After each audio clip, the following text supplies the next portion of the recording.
சென்னையில இருந்து நாங்க எல்லாம் எங்க வந்திருக்கோம்னா திருச்செந்தூர் பக்கத்துல இருக்கக்கூடிய வீரபாண்டியப்பட்டினம் அப்படி இருக்கக்கூடிய அவங்க கடற்கரைக்கு நாங்க வந்திருக்கோம். சரி சுத்தி பார்க்கலாம்னு வந்தோம். அவங்க வந்து நிறைய குறைகள் வைக்கிறாங்க. எங்களுக்கு வந்து வசதிகள் எதுவும் இல்லை, அது அப்படி இருக்குது சொல்றாங்க. நேரலையா அவங்கள்ட்ட என்னங்கிறத கேட்டுருவோம்.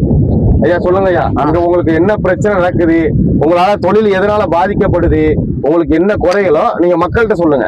இந்த ஆட்சிகள் எப்படி நடக்குது, இதுக்கப்புறம் வந்து என்ன நடக்க போகுது, இந்த நீ சொன்னீங்கல்ல தண்ணி இவ்வளவு வந்தாலும் கல் எடுத்ததான் இந்த மாதிரி பிரச்சனை சரியானு சொன்னீங்கல்ல, இப்போ வந்து நீங்க மக்கள்கிட்ட நீங்க சொல்லுங்க, பேசுங்க ஐயா.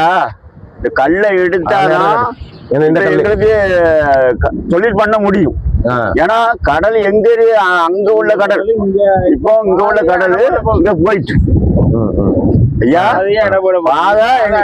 நாங்க வாழ்க்கைய முடிஞ்சுது மொத்தத்துல. எதனால நீங்க அப்படி வாழ்க்கை முடிஞ்சுன்னு சொல்றது எதனால சொல்றீங்க? இப்போ அதாவது இது வந்து எப்போ போடப்பட்ட கல்? இது 2014 தான் விடுவாங்க. எதற்காக வந்து இந்த கல்லு வந்து போடப்பட்டது? அது சுனாமி எடுத்து இந்த கல்லு போடப்பட்டது. அதாவது அது கல்லு போட மக்களுக்கு பாதிப்பு இருக்க கூடாதுன்னு சொல்லி போட.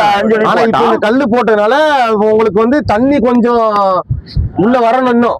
அதான் கரையை தாண்டி தண்ணி இங்க இருக்கு இல்லைங்களா? அப்போ இந்த கல்லை எடுத்தாதான் உங்களுக்கு தண்ணி மேல வரணும். வந்தாதான் உங்களுக்கு லாஞ்சு போட்டு லாஞ்சு எல்லாமே வெளியே போக முடியும். அதாவது போட்டா வந்து பண்டு குறையடிக்குன்னு சொல்லி எங்களுக்கு பண்டு அண்ணா போட்டுக்காமியா பண்டு எங்களுக்கு குறைய வரும்னு சொல்லி நிறைய என்ன செஞ்சா மலைச்சுட்டான். சரி மலைச்சுட்டானா இந்த இதுக்கு வந்து முட்டனியா வந்து இல்லையா எங்க மடக்கியாதான் அந்த பக்கம். அதான் எங்க மடக்கு. நாங்க எங்க அப்பன் காலத்துல எங்க பாட்ட காலத்திலேயே இருந்து அவ்வளவுதான் எங்க மடக்கு. சரி இப்போ நாங்க எங்க நிக்கோம்? நடுக்கடலுக்கு நம்ம நிக்கோம்.